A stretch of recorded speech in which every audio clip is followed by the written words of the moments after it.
नमस्कार जंटी में स्वागत है आपका। मैं हूं योगेंद्र। आप देख रहे हैं खास खबर। खास खबर में हम बात करेंगे राजस्थान में बुधवार का दिन जातिगत चर्चाओं के नाम रहा। पहले मेडिकल के एक ऐसे आदेश जिसने सबके होश उड़ा दिए। कहा गया कि हर डॉक्टर को सीएमएचओ के माध्यम से उसकी जाति बतानी होगी, वो कहां पोस्टेड है, किस एरिया में, और जाति दोनों मुख्यालय को सूचित करना होगा। और जब इस बात का मीडिया में चर्चाओं का दौर चला और इस पे जब कमेंट्स आने लगे तो तुरंत आनंद फानन में शाम को ही कालीचरण साहब जो हेल्थ मिनिस्टर हैं उन्होंने कहा भी किसी सिलसिले की ये शरारत है, ऐसा संभव नहीं है और ये होना नहीं चाहिए। क्या है इसके फैक्ट सर, क्यों ऐसा, क्या इसकी जांच करवाई जाएगी। चलिए मामला शांत होता, लेकिन तुरंत ही बाद इवनिंग में ही जैसे ही भारतीय जनता युवा मोर्चा जो अग्रिम संगठन है भाजपा का, उसकी प्रदेश कार्यकारिणी घोषित होती है, जिसमें क्षेत्र और जाति के नाम पर पहली मर्तबा इंगित किया गया कि सपोज कोई व्यक्ति कालूराम गुजर है तो दिया गया कि भीलवाड़ा कालूराम गुजर, जाति गुजर, क्षेत्र फला, इस टाइप से वो दिया गया। कमेंट्स के कांग्रेस के कई नेताओं ने ट्विटर के जरिए कहा कि देश को किस दिशा में लेकर के जाएंगे कि प्रेसिडेंट के कैंडिडेट भी जाति के आधार पर तय होने लगे हैं, पार्टी के वर्कर्स भी जाति के आधार पर तय हो रहे हैं, तो बहुत मुश्किल हो गए लोकतंत्र को किस दिशा में लेके जाएं। खैर चलिए, जो भी अपने कमेंट्स हैं, लेकिन हम इस पर चर्चा करेंगे। हमारे साथ भाजपा नेत्री निमिषा गौड़ हमारे साथ में हैं, वरिष्ठ विश्लेषक और पत्रकार ओम सैनी साहब हमारे साथ में हैं, कांग्रेस से मनोज मुदगल हमारे साथ में हैं। लेकिन क्या है वाकया, जरा आप जन टीवी की इस स्टोरी के जरिए सुनिए। जाति ना पूछो साधु की, पूछ लीजिए ज्ञान, मोल करो तलवार का, पड़ी रहन दो म्यान। आज से 600 साल पहले जातिवाद के कारण सामाजिक समरसता पर असर पड़ता देख एक महान कवि ने जाति विरोधी दोहा लिखा था। लेकिन 600 साल बाद भी राजनीतिकों पर इसका कोई असर होता दिख नहीं रहा। बात करें राजस्थान प्रदेश भाजपा की, तो बुधवार को पहले चिकित्सा विभाग में सीएमएचओ से उसकी जाति पूछे जाने को लेकर ऑर्डर जारी हुआ। विवाद गहराया तो चिकित्सा मंत्री ने इसे सिर्फ फिर अधिकारी की करतूत करार दिया। खत्म होता उससे पहले भाजपा युवा मोर्चा की कार्यकारिणी घोषित हुई और उसमें भी पदाधिकारियों को बाकायदा जाति बेस फोकस किया गया। कार्यकारिणी में 5 राजपूत पदाधिकारी, 4 जाट, वैश्य और मेघवाल 2-2 पदों पर, विष्णोई, भील, मुस्लिम, कुम्हार, ब्राह्मण और यादव को 1-1 पद दिया गया। जाति धर्म की राजनीति से दूर रहने वाली पार्टी की ये सूची जारी हुई तो राजनीतिक हलकों में फिर चर्चाओं का बाजार गर्म हुआ। विपक्ष ने हमला बोला तो उधर सत्ता पक्ष से कैबिनेट मंत्री प्रभुलाल सैनी ने संगठन और सत्ता का बचाव करते हुए कहा कि पदाधिकारियों का चयन योग्यता के आधार पर किया गया है, न कि जाति के आधार पर। साथ ही एक बार फिर उन्होंने दावा किया कि भाजपा जातिवाद नहीं करती। भारतीय जनता पार्टी पंचनिष्ठाओं पे चलने वाली पार्टी है। एकात्म मानववाद को ध्यान में रखकर हमारी पार्टी का विजन होता है। जातिवाद मैं समझता हूं लोकतंत्र के लिए घातक वेपन है, जो दोहरी तलवार है। न तो भारतीय जनता पार्टी ने कभी जातिवाद किया है और न ही हम लोग करेंगे। हमारा मकसद है कि जो पार्टी में इंटेलेक्चुअल लोग हैं, चाहे वो जिस भी जाति के हो, चाहे जिस धर्म के हो, संख्या कम और अधिक हो सकती है योग्यता के आधार पे, लेकिन किसी जाति को बेस बनाकर किसी भी पार्टी का मनोनयन नहीं किया गया है। जिनका भी नॉमिनेशन किया गया है युवा मोर्चा में, वो योग्यता के आधार पर सबकी सहमति से प्रदेश अध्यक्ष जी और माननीय मुख्यमंत्री जी सहित उनका पूरा फीडबैक लेकर उनके कार्य क्षमताओं को देखते हुए इसमें चयन किया गया है। भारत का संविधान भले ही कुछ भी कहता हो, लेकिन राजनीतिक परिदृश्य में जाति के कई मायने हैं। हालांकि सीधे मुंह कोई भी पार्टी जाति के आधार को मानकर काम करने से इनकार करती हो, लेकिन इसकी हकीकत कुछ और ही है। कांग्रेस ने जनगणना में जाति का कॉलम जोड़ा था, तो भाजपा ने विपक्ष में रहते हुए इसका विरोध किया था।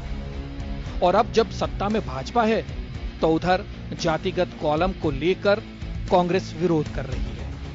यानी साफ है, सत्ता बदली लेकिन जाति का कॉलम राजनीतिक गलियारों में चिपक कर ही रह जाता है। ब्यूरो रिपोर्ट, जन टीवी। अभी आपने देखा, इस स्टोरी के जरिए आप अच्छे से समझ गए होंगे कि प्रभुलाल सैनी साफ करें कि बीजेपी किसी भी धर्म, जाति और क्षेत्र के विवाद में या उसे बिल्कुल गले नहीं लगाती है, वो सबको साथ लेकर के चलती है।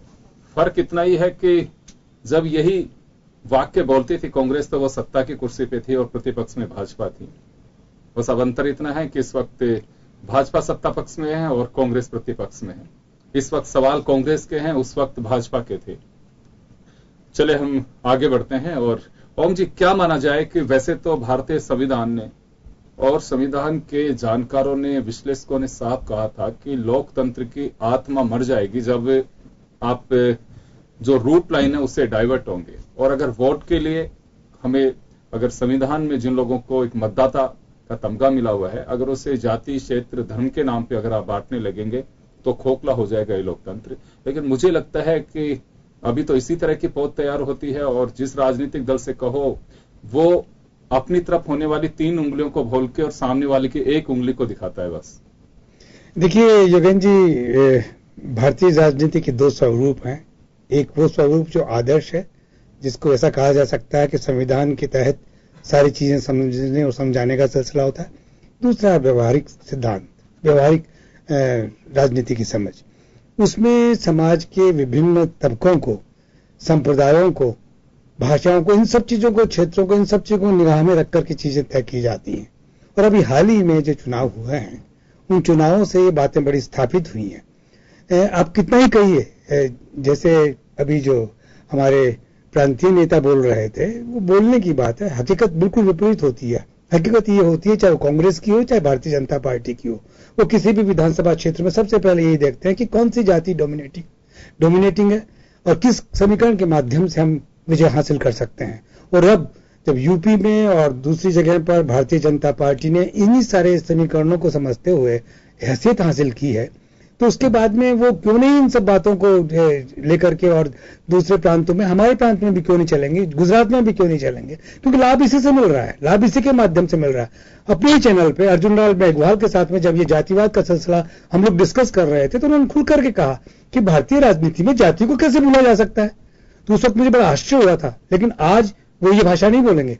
आज प्रभुलाल सैनी या कालीचरण सर्राफ जिस तरह की भाषा बोल रहे हैं वो भाषा बोली जाएगी, लेकिन लाभ तो इसी से मिलता है निश्चित रूप से।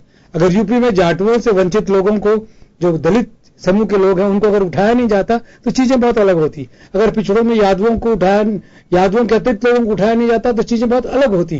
तो एक विजयी सूत्र हाथ लगा है अमित शाह साहब के हाथ में, जो भारतीय जनता पार्टी के राष्ट्रीय अध्यक्ष हैं। वो इसी सूत्र के माध्यम से काम कर रहे हैं, लेकिन नंगी भाषा में बात करने की बात नहीं होनी चाहिए।